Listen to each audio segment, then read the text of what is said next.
Assalamu alaikum туғандар, қандайсыздар? Назарыңыздарда қайдан базар жоқ каналы. Бүгін 13 август 2023 жыл мен сіздерге Бишкек шаарынын түштүк тарабы Арча бешиктен бир сатылуучу үй көргөзмөк үчүн биринчи жолу баруу жолун түшүндүрөйүн. Азыр мен турган жер туғандар Чортекова жана Абдрахманов көчөсүнүн кесилиши 49-автобус 176-маршрутканын конечныйында турам. Ушул жерден сиздер Абдрахманов көчөсүнөн башка бир аз басып, сол тарапка бурулуп, Сейдибалы көчөсүнө кирсеңиздер, Сейдибалы 40 даректе сатылуучу үй жайгашкан. Ал жака чейин 148-маршрут менен бара аласыздар тугандар. Так, дагы эмне маалымат? Бул жерден 49-автобус 176-маршрутка жана 148-маршрутка менен шаардын бурч-бурчуна бара аласыздар.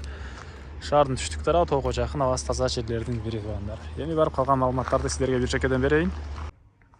Тугандар, келүү жолун түшүндүргөнчө бүгүнкү чыгышта сатылуучу үйгө да жетип келип калдым. Бул үйүбүздүн көчө тараптан көрүнүшү дарек жана айткандай Арча бешик ынтымак. Так. Көчөсү Сейдибалы көчөсү 40-даректе жайгашкан. Көчө тараптан көрүнүшү дарбаза жана бесколоптон салынган завод. Жолдор орто кеңдикте шагыл төшөлгөн.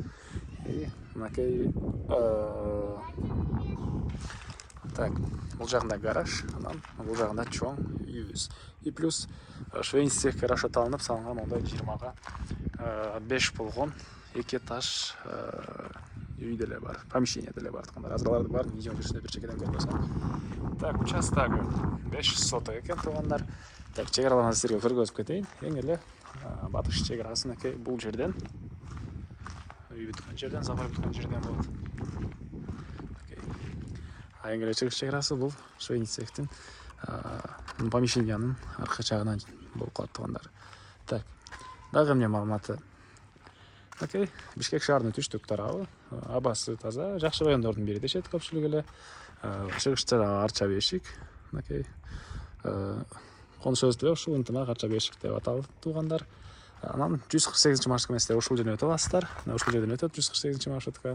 Бираз дагы чыгышка келсеңиздер Чортекова көчөсү, ал жерден автобус, маршруткалар дагы шаардын бурч-бурчуна жүрүшөт. Эми андан ары короосуна кирип калган маалыматты берейин.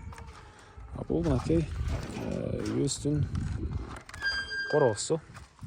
Алды тарабы мондай бир чатка болгон тугандар. Окей, жабырс чатка бул жакта.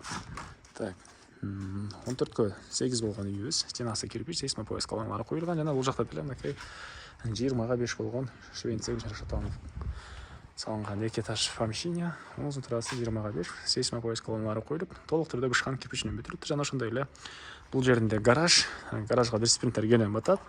Азыр видео жүрүштүндө көргөзөм. Жана ошондой эле алды тарабында көп эле машина баткандай жер. Жана ошондой эле навес кылсаңыздар деле болгудай көрүнөт. Төрүндө мынакей черешня бактары бар экен. Так, андан ары бул жерде бир мындай терраса деп коесузбу, же эмне деп коесуз, ушундай бир жер. Андан ары бул эшик менен калган бөлмөлөргө өтүп кете алабыз тугандар. Бул кебериш, прихожка. Бул жерден калган бөлмөлөргө өтүп кете алабыз. Так. Анан оң тарапка карай жүрсөк калган бөлмөлөр, түз эле жүрсөк бул жерде мынакей душ, ажаткана жайгашкан, ушундай чоң бөлмөлөр жайгашыптыр тугандар. Дагы бир жакузи баткырып койсоңуздар деле кенен батчыдай көрүнөт. Андан ары бул жерде кухня. Бул кухнядан калган бөлмөлөргө өтүп кете алабыз. Оң тарапта бир бөлмө жайгашкан мынакей тугандар. Көрүп турсаңыздар ремонт, чыгыш тараптан терезе жана темирден болгон решеткалар.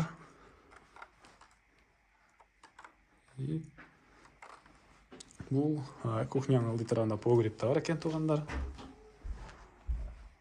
Жана бул жакта бир спальный бөлмө. Түштүк тарабынан терезе, көрүп турсаңыздар ремонт. Окей. Андан ары сиздерге эми калган бөлмөлөрдү ички тарабын бир чекеден көргөзөйүн.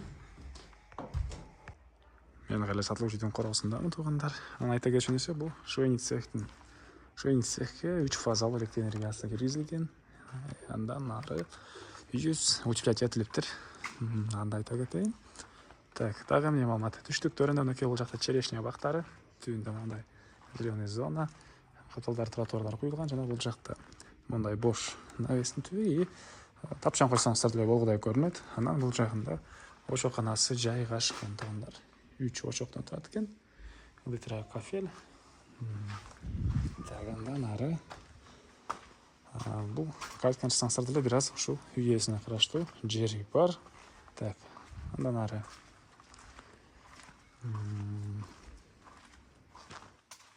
Бұл жақта туғандар отынхана жана ажатканасы.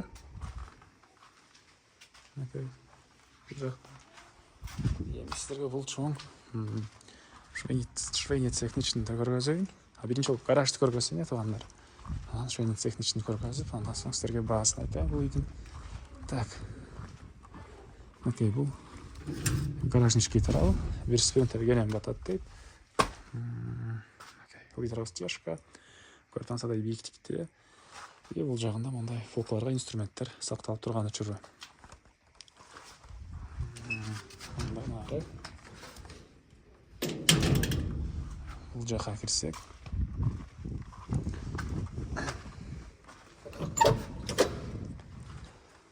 Мындай бир бөлмө. Кройни деп коет эле бул жерде. Болдору кафель. Бұл жерде жақан кладовкасы.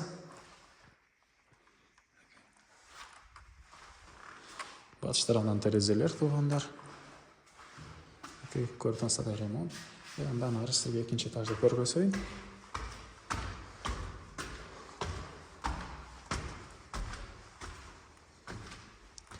Бул үйүздүн швейный цехтин экинчи этажы. Тигүү машиналар үчүн мындай точкалар орнотулган. Ар бир 1,5 метр аралыкта. Кыскасы шарты кылынган швейный цех үчүн. Дагы бир бул жакта мындай чоң бөлмөсү бар.